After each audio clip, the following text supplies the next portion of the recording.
Bokti Comantri lan Belung Solowito. Kula wonten dawuh sinuwun. Kula wonten dawuh juragan. Piye? Kira-kira ratu telu sing jenenge Puntadewa Kresna kang sarta Baladewa kuwi gampang apa ora rangketane? Gampang apa ora cekelane? Piye lho? Untuk marani sunduk cebel gaya lintang Tegese pangeh lakone. Apa ora kula pawarta dal pangrungu ratu telu kuwi ratu sekti kabeh, Kang. Ratu gegedhe kabeh. ngono. Heeh. Durung Puntadewa mbak wong kelemar-kelemer ning kene kadung bledos dadi buta. Triwikrama dadi buta, jagate iso diuntal. Apa neh Hamsa ya, Kang? Ayo, Durung meneh adine si Puntadewa sapa? Raden Werkudara. Werkudara ki sapa? Lah Werkudara niku adine si Puntadewa niku. Adine Ratu Ngamarta. Apa ya sekti? Lho. Piye ta Ki? Ya wis jagat pun keberbeken sing dadi kesektene Raden Werkudara. Pusakane nggih sekti. Pusakane Werkudara Nggih. apa wae? Wonten Werkudara niku gadah gada. Gak godo. Nggih. Godone Werkudara Gada Kyai Rujak Cingur. udah polo. Polo ding. Ayo cingure kaya polo. Wah niku godho rujak polo nek didekne iso ngiyupi sawah 3 hektar. Saking gedene Godhone Werkudara wah gedhe nek musuh godhone jenengan. Godho cilik kelempas kelembus. godho empas lembus. Kuwi lagi Werkudara Nggih, durung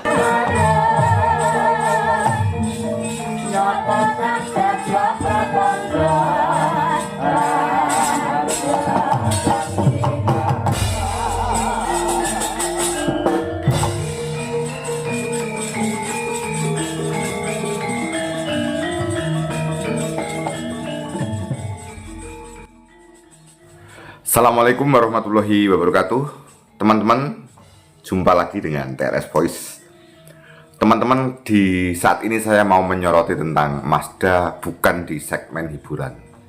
Tentu ini di segmen cerita yang banyak dinanti-nanti progres Mazda Akbar Salam. Maka saya beri judul Mazda mulai berselancar ke adegan-adegan cerita. Dengan harapan semua pentas Mazda selama 7 jam dari awal sampai akhir menjadi menarik, bukan tertumpu pada segmen hiburannya saja, yaitu tentang tokoh-tokoh dan Bilung. Jadi bila ada cerita tentang perang dengan bala pasukan Sabrangan, Togog dan Bilung itu kan seperti punokawannya si Angkara Murka. Ini ternyata Mazda mulai berselancar di sini, mulai bermain-main di sini.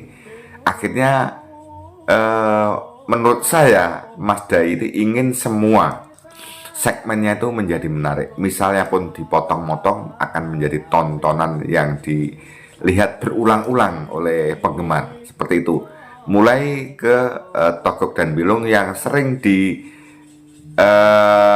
menjadi primadona daripada Ki Senonugroho, tetapi Mazda Akbar Salam mulai mencoba dan saya kira tidak kalah ya, tidak kalah nanti 2, 3, 4 kali pasti akan lebih wow, dan ya tentu dengan style Mazda Akbar Salam tidak plek Ki Senonugroho.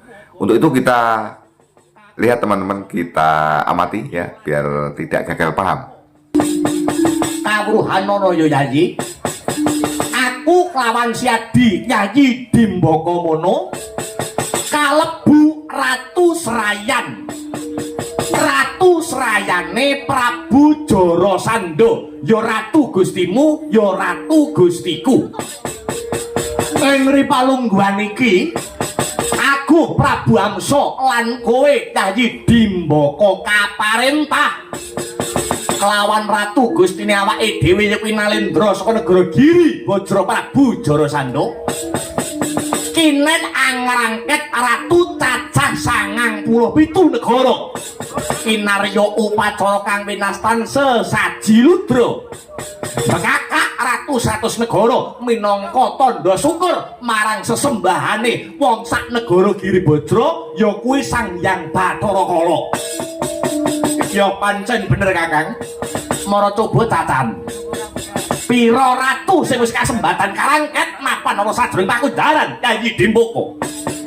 Yen ora sisip kang dadi pamawasku, isih ratu cacah 97. Ratu cacah 97 negara. Tegese kurang 3. Iki mau aku uga kaparentah sinuwun Prabu Jarasandha jangkepe kanggo srana supaya jangkep ratu sanes negara. Sinuwun Prabu Jarasandha negara Giribajra ngersake ya kuwi siji Ratu Ngamarta Prabu Puntadewa, angka 2 Ratu Ndwarawati Prabu Sri Bathara Kresna lan kang pungkasan Ratu Mandura Prabu Baladewa. Kuwi kang kudu kanggo jangkepe ratu satus negara Kakang Hamsa.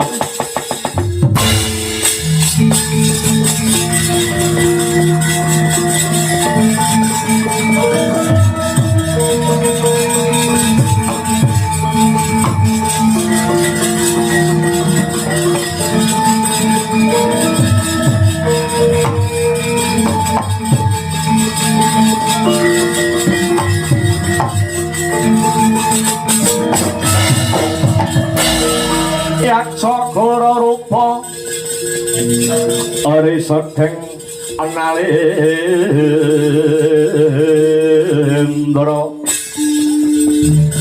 Yaksa alaku kang mawalya ingkang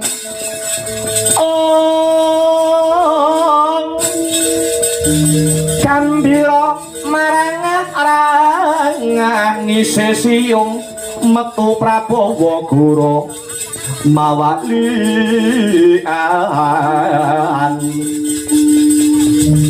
Ditya berbala rasa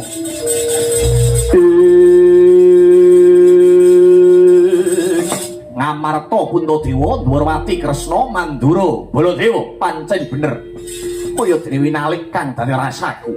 Tokok Teca Mantri lan Belung Saraweta kula wonten dawuh sinuwun. Kula wonten dawuh Juragan. Piye? Kira-kira ratu telu sing jenenge Puntadewa Kresna kang sarta Baladewa kuwi gampang apa ora rangketane? Gampang apa ora cekelane? Piye lho? Untuk marani sunduk cebal gaya lintang Tegese pangeh lakone. Apa ora kula pawarta dal pangrungu ratu telu kuwi ratu sekti kabeh, Kang. Ratu gegedhe kabeh. ngono. Durung Puntadewa ambek wong kelemar-kelemer ning kene kadung bledos dadi buta. Triwikrama dadi buta, jagate iso diuntal. Apa neh Hamsa ya, Kang? Ayo. Durung meneh adine si Puntadewa Sapa? Raden Werkudara. Werkudara ki sapa? Lah Werkudara niku adine si Puntadewa niku. Adine Ratu Ngamarta. Apa ya sekti? Lho.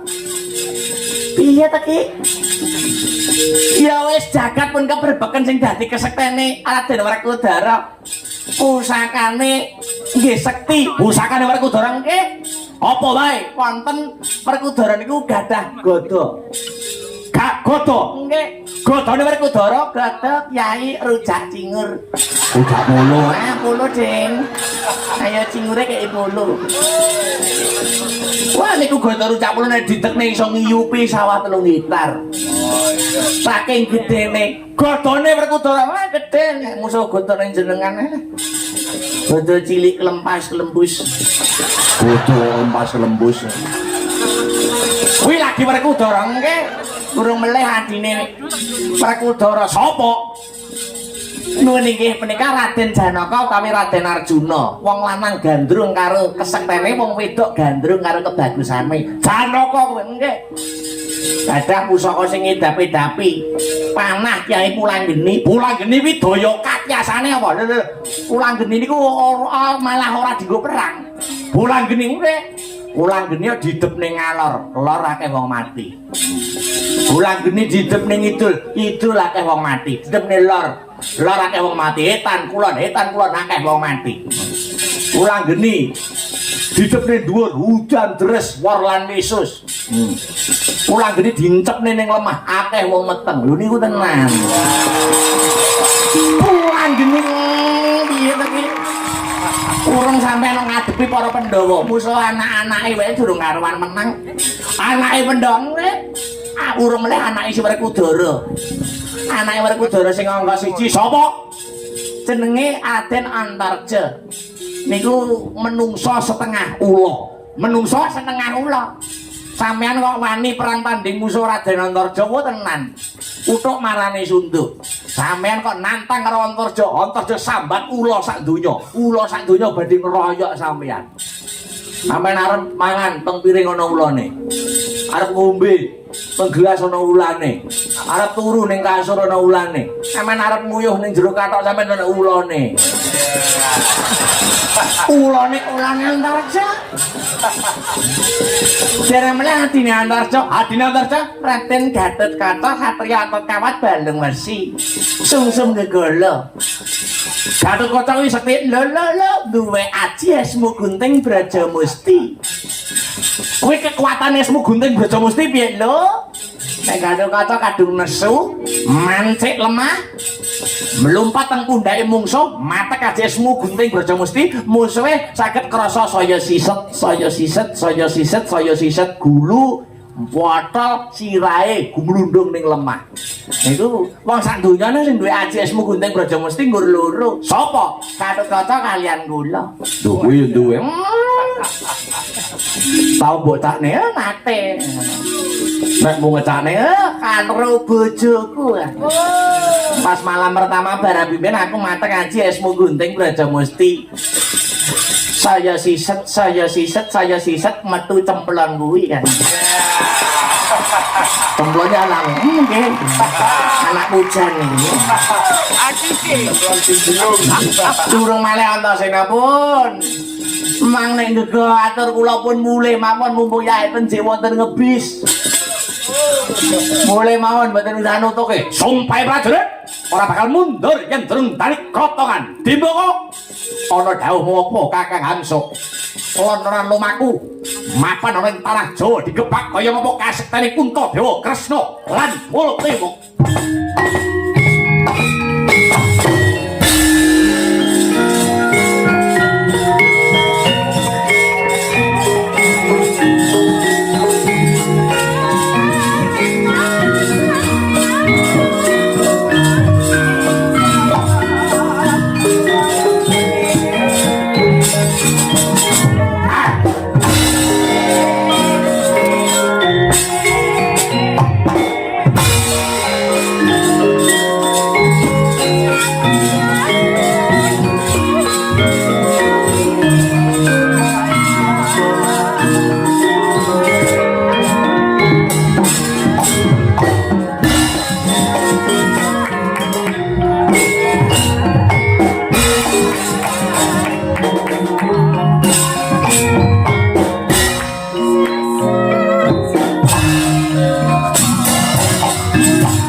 Demikian teman-teman sekelas video yang saya sampaikan pada Anda semua. Yang jelas Masda Akbar Salam dari hari ke hari, dari bulan ke bulan, dari pentas ke pentas, progresnya selalu ingin berkembang ya. Jadi kalau dari segmen hiburan sudah tidak disangsikan lagi. Setiap segmen hiburan dengan bintang tamu, dengan sinden, dengan pelawak tentunya sangat menghibur dan sangat dinanti. Kemudian Masda Akbar Salam, saya kira ini ya, dari ke hari akhirnya dari pentas ke pentas setiap segmen harus menarik. Dimulai seperti tadi adegan Togok Umbilung, dikala adegan Sabrangan, Togok Umbilung bisa diperankan seperti itu, sehingga lucu-lucuan itu tidak hanya di segmen hiburan, bisa di setiap segmen, setiap adegannya. Seperti ini, jadi adegan Sabrangan namanya teman-teman. Jadi perang dengan Sabrangan seperti ini, pasukannya Joro Sando ya. Mungkin suatu hari Semar Gareng Petro Bagong juga tidak hanya di segmen goro-goro saja, mungkin juga akan diikut sertakan dalam satu cerita, sehingga cerita itu ada heroiknya, ada kepahlawanannya, ada tuntunannya, tetap juga ada humornya, kira-kira seperti itu. Dan ini sudah merupakan progres yang sangat dinanti, khususnya para penggemar wayang yang asli. Jadi wayang-wayang yang bukan menggemari cerita, bukan menyenangi dari segmen limbuan dan goro-goro, tetapi segmen cerita dibumbui, diberi pernesan seperti itu, tentu akan lebih menarik. Mestinya Mas Akbar berpikiran seperti itu. Itu menurut saya loh teman-teman, saya juga tidak tahu. Ternyata itu harapan saya kemarin. Dari dulu saya mengikuti, ternyata wah luar biasa ini ya. Dari Togok Umilung itu bisa dimaksimalkan lagi suatu hari dengan guyon-guyonan yang segar, akhirnya bisa menghibur penonton. Itu teman-teman yang bisa sampaikan. Ikuti sampai akhir video ini, tentu di segmen ceritanya. Demikian, terima kasih. Wassalamualaikum warahmatullahi wabarakatuh. Sampai jumpa. As.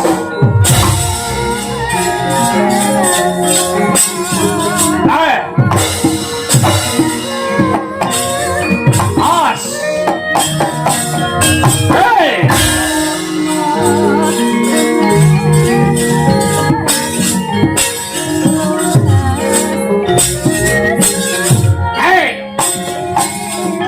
Hey!